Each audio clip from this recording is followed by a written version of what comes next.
Hello जी, राम राम। स्वागत है आपका राजू पहाड़ी यूट्यूब चैनल पर। दोस्तों, सुबह के बज गए हैं 6:30 और मैं गया हूँ जंगल बैलू को हाँकने के लिए। मेरा आज मन तो था नहीं जाने का, लेकिन मम्मी ने जबरदस्ती उठा दिया तो जाना पड़ा। क्योंकि कल दिन में हमने की है 150 किलोमीटर की बाइक राइडिंग, तो उसकी वजह से थोड़ी थकान लगी थी। लेकिन कोई बात नहीं, दिन का रोज का काम होता है बैलू को जंगल हाँकना। तो इस वक्त मैं जंगल में हूँ और मैं कोशिश करूंगा दोस्तों कि इस ब्लॉग में मैं आपको पहाड़ की दिनचर्या दिखा सकूं, क्योंकि बहुत साधारण होते हुए भी यहाँ की दिनचर्या कठिन मानी जाती है।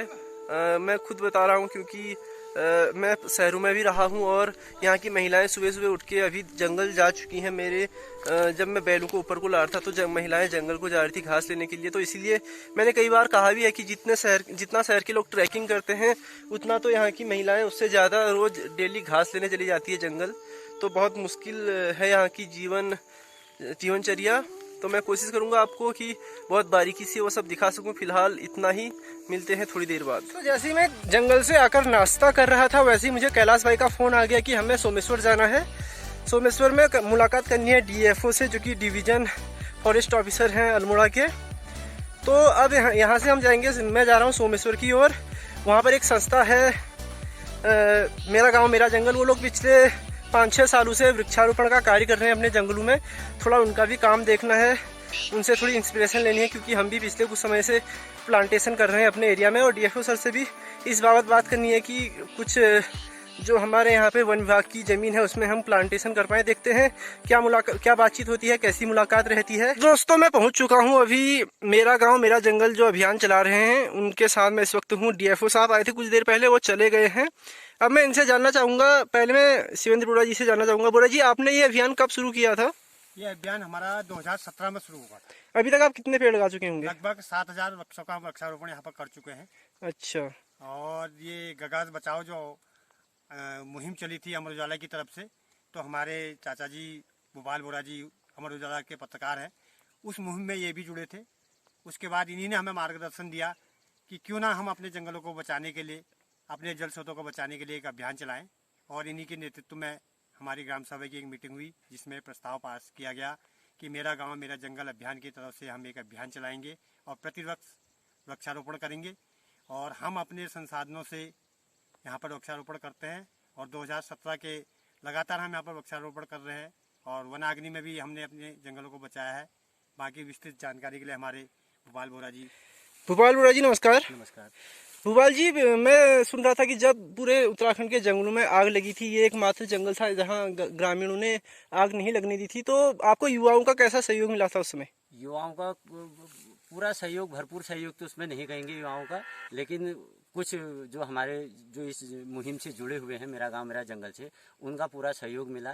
और जो आने वाली जो नई पीढ़ी हो रही है उनका सहयोग नहीं मिल पा रहा है अभी भी। वो इसमें सहयोग करेंगे तो और हम ज़्यादा जंगल बचा सकते हैं आज से। जैसे हमने इस बार ये अपना जंगल बचाया है 3 हेक्टेयर, तो ऐसे आगे भी बचाएंगे अगर सबका सहयोग मिला। 3 हेक्टेयर वन क्षेत्र में आप लगातार पिछले 2017 से वृक्षारोपण कर रहे हैं। और जो दोस्तों आप पीछे पेड़ देख रहे हैं उतीस के, ये इन्हीं के लगाए हुए हैं। देख सकते हैं कितने बड़े हुए, कम से कम 15-15 मीटर ऊपर चले गए हैं ये पेड़। बोरा जी, ये बताइए कि युवा कहते हैं कि युवा अगर जिसके साथ है तो मतलब कुछ भी बदल सकता है, तो क्या कारण है कि युवा आपकी तरफ मतलब उतना रुझान नहीं है जितना और तरफ है रुझान? जैसे दुकानों में बैठे रहते हैं लेकिन आपकी ओर नहीं आ रहे, आकर्षित नहीं कर पा रहे हैं आप लोग, क्या कारण हो सकता है इसका? हमने जब से 2017 से मुहिम चलाई तो हमारा लक्ष्य ये था कि युवाओं को जोड़ें। तो बहुत युवा जोड़े हमने, ऐसा नहीं, लेकिन युवाओं का उतना जितना रुझान हम सोचते हैं तो उतना रुझान उनका लगता नहीं है, क्योंकि आजकल के युवा एक तो मोबाइलों में ज़्यादा व्यस्त हैं, दूसरा नशे के जो आदी हो गए हैं। ये हमारे उत्तराखंड के लिए बहुत दुर्भाग्य की बात है कि नशे की ओर भाग रहे हैं। एक नशा मुक्त अभियान भी अगर आपके पेज द्वारा इसमें चलाया जाए, ये भी कारगर होगा युवाओं के लिए। बोरा जी, जैसे अभी कोसी में मैं देख रहा था कि चौमास लगा है, चौमास में तो कोसी गाड़ खाड़ को निभे, भयंकर गाड़ खाड़ निभे।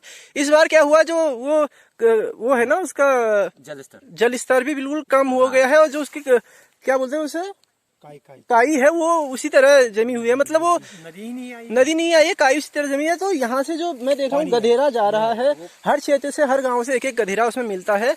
तो ये गधेरों की कहीं ना कहीं भूमिका उसमें रहती है उसके जल स्तर बढ़ाने में। भंडारी जी, ये जैसे हमारा उद्गम स्थल है आपका कांटली के ऊपर, वहाँ से उसके बाद सब गधेरे जुड़ते हैं। तो गधेरे जो अभी आप हमारे इस गधेरे में आए हैं, तो यहाँ पेड़ लगाए हैं तो कुछ गधेरे में पानी बढ़ाए। ऐसी अगर सब जगह ये मुहिम चलाएं, जैसे हमने यहाँ चलाई है, थोड़ी दूसरा गाँव तीसरा गाँव ऐसे करके मुहिम अगर पेड़ लगाएंगे, तब गधेरों में पानी आएगा, तब नदी का जल स्तर बढ़ेगा। हाँ, वो ऑटोमेटिक ही बढ़ेगा, है ना? और वो सदानीरा रहेगा, हमेशा रहेगा, वो केवल अभी नहीं, वो गर्मियों में भी रहेगा। तो इस बार एक तो बारिश कम होने से नुकसान हुआ है, दूसरा कि जंगलों में चीड़ के अलावा कुछ नहीं। तो चीड़ का वैसे तो कई महत्व भी हैं चीड़ के, लेकिन नुकसान काफी है। ये आग का कारण भी चीड़ी है और ये ज्यादा नुकसानी का है। नुकसान भी है। जैसे सरकार कहती है कि वो पिरूल लाओ और ये बेचो और वो करो, वो खाली कागजी बात है, क्योंकि जो देहरादून में जो बैठते हैं उनको पता नहीं कि जमीन की हकीकत क्या है। जैसे आज ये डिपो साहब आए, हमको अच्छा लगा कि उन्होंने देखा ना पटल पे क्या किया है। तो धन्यवाद बोरा जी, और धन्यवाद सुरेंद्र बोरा जी आपका भी। आप लोग बहुत नेक कार्य कर रहे हैं। मुझे उम्मीद है ये जो आपकी पहल है आने वाले कुछ समय में बहुत बड़े विस्तृत रूप में हमें इसके परिणाम देखने को मिलेंगे। उम्मीद करता हूँ आपको भगवान महादेव खूब ऊर्जा दें। धन्यवाद। तो दोस्तों, इन लोगों से मिलने के बाद मैंने अपने कुछ और काम निपटाए, लेकिन मेरा फ़ोन हो गया था स्विच ऑफ, तो उसके बाद मैं आगे का ब्लॉग कंटिन्यू नहीं कर पाया। अभी मैं वापस घर आ चुका हूँ। घर आने के बाद कपड़े भी बदल चुका हूँ और अभी मैं ब्लॉग की एडिटिंग कर रहा हूँ। उम्मीद करता हूँ कि अगले ब्लॉग में मैं ज़रूर आपको पहाड़ की कुछ नई चीज़ें बताऊँगा, क्योंकि पहाड़ के बारे में भी आपको बहुत चीज़ें मुझे बतानी है और आपको मेरे ब्लॉग देख के अच्छा लगेगा, ऐसी मुझे उम्मीद है। फिलहाल के लिए इतना ही, मिलते हैं अगले ब्लॉग में। जय उत्तराखंड, जय भारत, जय हिंद।